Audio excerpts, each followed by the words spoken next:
Fallout New Vegas has a lot of mods that can add quests to the game, but one of the classics in the community has always been New Vegas Bounties, created by some guy 2000. The mods allow you to become a bounty hunter, and track down targets that tend to be violent to say the least. In this video, we're going to become the hunter, and complete all the contracts for New Vegas Bounties One, the first installment of the questline. This is actually my first experience with New Vegas Bounties, and I haven't watched a whole lot of content on it because most of it has been playthroughs and I have attention issues. In light of that and the fact that I like to do a few modded runs on this channel, we will be creating a new character and building him up to be the best bounty hunter we can muster.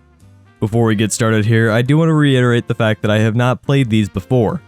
I don't know a whole lot about them, and I will also be running a couple other mods. The biggest one that I'm going to be mentioning is just Assorted Mods, or JAM for short. It's a very handy little collection of mods that offers things like bullet time, sprinting, better inventory management, etc. If that sounds like something that interests you, stick around, put on some thigh highs, and let's get to work. Sitting up out of Doc Mitchell's bed like any good adventurer, I create my character, and name myself after an alcoholic beverage that I've never tried because I don't drink. I then created a grim-looking character, one that the Mojave will soon come to fear. Nice. For my special stats, I went with strength, luck, and a little bit of endurance, while of course using charisma as a dump stat. My tag skills were barter, guns, and science, and for my traits I went with built to destroy and skilled. Getting geared up at Chet's, I head over to the Good Spring Saloon to meet Sunny Smiles and prepare my training. Before I get too far with Sunny, I do take a few things from Trudy's shelves. Things like alcohol and magazines may not seem like very much, but they actually become very beneficial later on in the run with skill checks. I also grabbed several Sunset Sarsaparillas from the locals before shooting with Sunny. After taking down the 3 bottles and talking with her, I am introduced to Trudy, where I'm able to buy a few goods. I also stop by Gene's skydiving after making my way outside of Good Springs for some extra loot, before pushing on to Prim.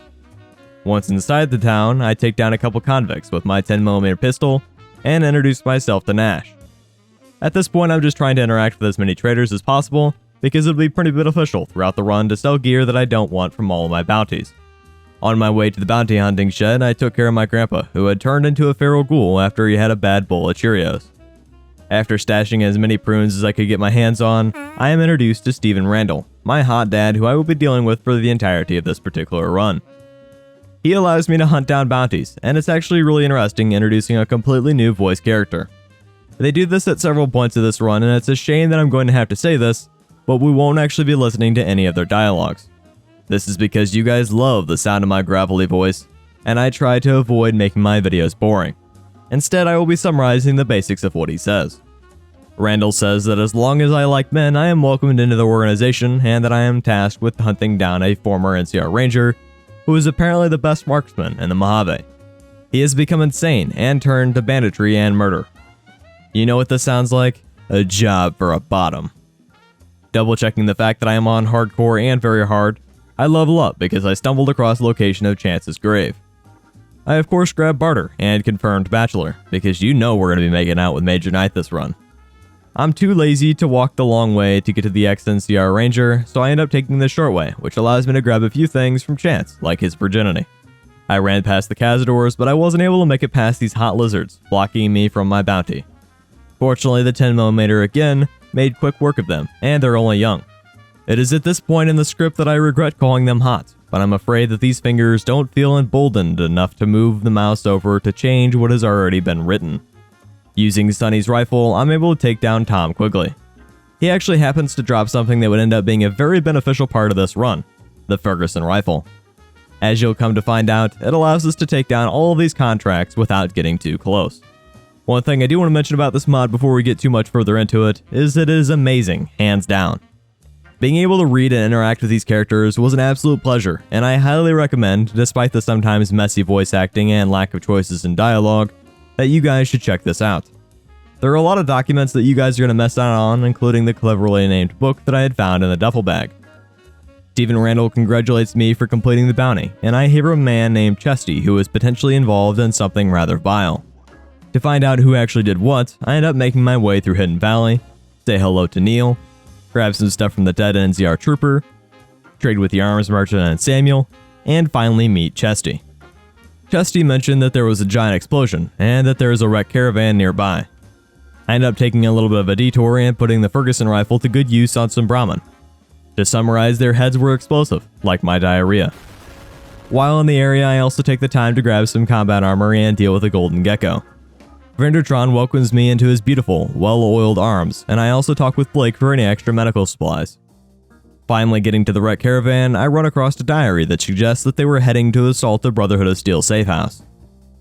Popping some more cattle and heading in that direction, I end up running across a guy who had murdered the caravan in the first place.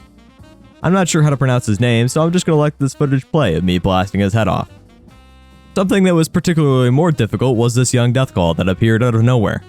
I was actually surprised that I was able to take out this young Deathclaw at such an early level, but it definitely took quite a few resources that I shouldn't have spent. Another thing I want to mention about this mod is that it is a great way of making money.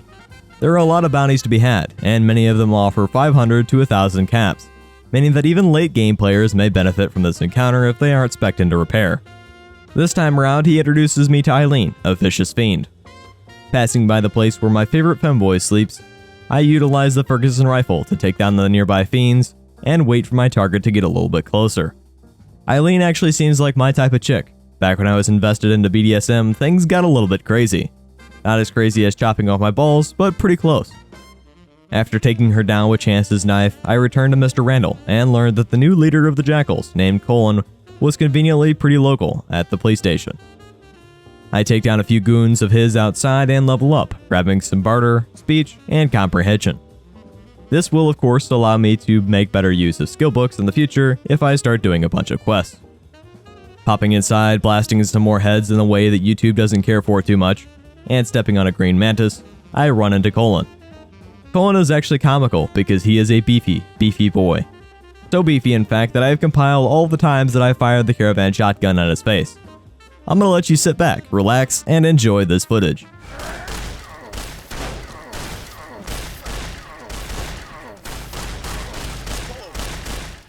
Now if that isn't hot, I don't know what is. Unfortunately, I end up running across the Coyote, who is another bounty hunter who I've apparently stepped on the toes of. I have to mention them in every single script, and I apologize, but I must support the foot guys. It isn't long before I'm able to utilize Colin's fire axe to completely dismember the Coyote. The next target is Tony Idaho, a drug trade entrepreneur. Heading in that direction, I deal with some golden geckos near my rad child. It might be hard to believe, but I didn't actually take that perk this run. I know, what a shocker.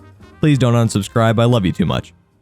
One of the things that I've found about the way that I've built my character is that I made the perfect choice of dumping all of my points into strength. There were a lot of opportunities this playthrough to utilize strength in the form of speech checks and bullying bottoms. This particular person, Mr. Dalton, I was able to intimidate and completely avoid fighting, giving me perfect access to Tony. Tony gave us another piece of gear that is an extremely big use later on, an assault rifle named My Little Friend. The other thing here that I absolutely loved was a crap ton of drugs. These drug crates are completely full, almost kind of reminding you of the quest in Fallout 4 that allows you to access a bunch of drugs. Dalton is not one for life as he has a hunting shotgun, and I like hunting shotguns, as was evident by my playthrough of Fallout New Vegas only using Dinnerbell. Steven introduces me to Tommy, a member of the Emertus. Making my way downtown, going fast with my Ferguson rifle and farting a bunch, I take down several gunslingers before doing a crap ton of trading.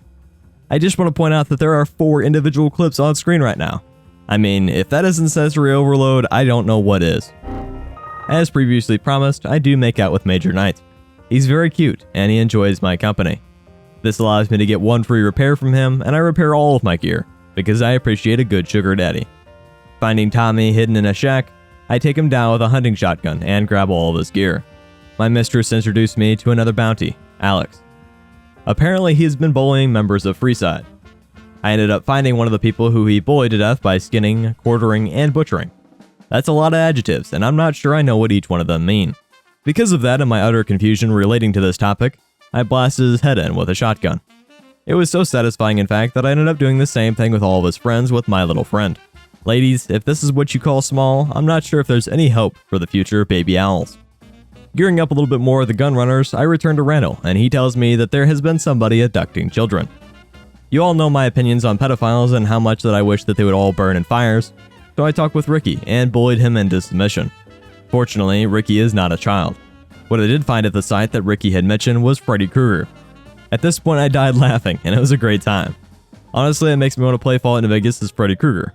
Let me know down in the comments below if you'd like to see something like that. But one of the cool things about Fred here was the fact that he had irradiated 2 children to turn them into ghouls. I absolutely love this quest. It was such a unique spin, and it really felt like it belonged in Fallout.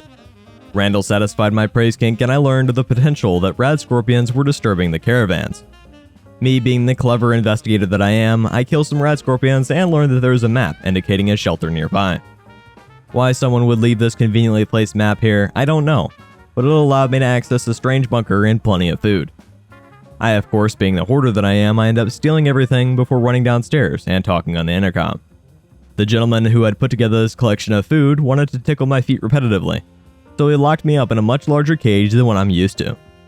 Armed with a conveniently placed body and a lockpick, I break out and immediately run for my gear, almost as if I've played this before or something.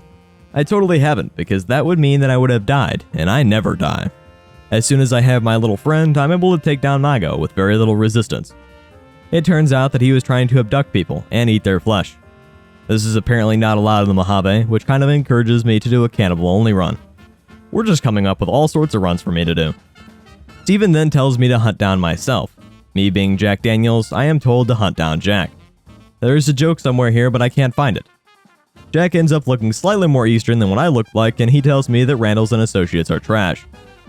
Because of this, I'm forced to put several bullets in him. At first I thought I had this in the bag, but then all of a sudden he gets a jump on me and cripples my torso. I absolutely love that New Vegas causes you to freeze every time that you get crippled. It's something that is just truly amazing about the game and really encourages you to play old world blues. Once Jack has been dealt with, I talk a little bit more with Chet before once again heading back to Steven. Apparently a guy named Kurt is messing with Westside, so I take the Ferguson rifle and put them down. I will say that these quests get really repetitive when you're doing them back to back like I'm doing, but just know that in a standard playthrough you should be able to spread these out as much as what you want, interacting with the places that you find at each location. For example, I just dealt with Kurt, and I could have gone to the Sunset Sarsaparilla headquarters right here, or I could have even found the Thorn by doing so. I'm playing this just for YouTube, but you can utilize this mod however you want. Next, we need to track down Chuck, an ex-NCR Ranger. Once I get to the shack, there's nobody home, but then stepping outside I find him and 2 legionary assassins. Fortunately, Chuck doesn't take very much to go down, and the other 2 are both carrying melee weapons, which if you didn't know, don't go very well against a shotgun. Mr. Randall congratulates me, and I'm on my way to hunt down Billy Bogan.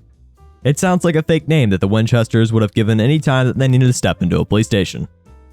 I take him down using the time-tested strategies that I've used before. The outlaws outside are not much of a problem either, as I'm able to utilize a combination of the Ferguson rifle and a 10mm to put them down. Randall then tells me that I should head to Westside to convince Dallas to leave. Apparently this guy has been terrorizing the town with his rule, and I'm able to utilize my strength to convince him to leave. This satisfies Randall's request, and I'm able to return back to the shack. Unfortunately, this time around I find a bloody note, and an assassin appears to kill me. I immediately jump for joy as I realize that there are people who know my name, and are even attracted enough to try to stalk me. Once I get up, I realize that this isn't your average stalker, and he is actually a murderer. This disappointed me a great deal as I thought that I had a love interest percolating. Grabbing the gun out of the safe and spending way longer than what I'm willing to in this video reading a note that essentially told me that there was a guy who was named the Judge that I needed to track down and kill. Unfortunately, we don't know where this judge was at, so I stopped by Vendortron to stock up a little bit. Heading inside the strip for the first time and popping inside Nurbit's least favorite casino, I buy some chems, most notably Turbo. I also sneak by Clandon to grab his key and some snuff tapes for later reference. I then proceed to kill the Gomorrah cash room guard. Normally he drops the riot shotgun, which is the whole reason why I was here to begin with, but this time around he dropped a Neosted. I'm not sure what this gun is in relation to the classic Fallouts, but it's insanely good, and I quite like it. Once outside of Violet's area, the place that we were sent to by our dead boss, I pop so many chems and take down all the dogs as well as Cormac, the man who had supposedly withheld the location of the judge. Heading towards the judge, I take down a couple of Jackal gang members with a new pistol. This thing rocks, by the way. It does a crap ton of damage and essentially allows you to devastate anyone who is not wearing armor. Stepping inside the judge's compound, I deal with guards outside, and it isn't long before I am at the man himself. The one we've come here to kill. You may be thinking that it was the judge himself, but it was actually this guy right here. He wanted to play peekaboo, and he actually proved to be rather difficult to kill. I ended up laughing more than what I did in 5th grade when a turtle was on his shell completely stuck. Yes, I am a terrible human being, but eventually I was able to take him out. Stepping inside the actual boss's room, I end up meeting the judge. I was originally just going to straight up kill everyone here as I had done pretty well the entire run, but I decided against it and had a conversation for the first time around that I did this. Because there are multiple endings, I actually started with joining the judge's side. This is an option for you to join his ranks and become an assassin. This is followed in a later questline, but we won't be doing that in this particular video. Instead, I reload a save and taunt him, causing him to be extra upsetty spaghetti. This summons 2 dogs and a beefy sentry bot. This fight actually took me a substantial amount of time and a lot of ammo, but for whatever reason, this thing did not want to die. After a lot of elbow grease, I'm able to put him and the 2 dogs down. The judge is also pretty beefy, but stepping out in the hallway seems to glitch this guy a little bit, and he just stands there like me when I found out my girlfriend was cheating on me with my best friend. Afterwards, the judge dies, and I grab the pack rack perk before looting the judge's safe, stealing his teddy bear and his collection of tapes. I step outside and complete the first chapter of New Vegas Bounty Hunter. If you'd like to see me tackle the continuations of this mod, let me know down in the comments below. And if you like this video, consider watching another one here. Thank you to my patrons for supporting my work and being extra submissive and breedable. I really do appreciate you guys. With all that out of the way, I've been Owl, but do me a favor, will ya? Have a good one.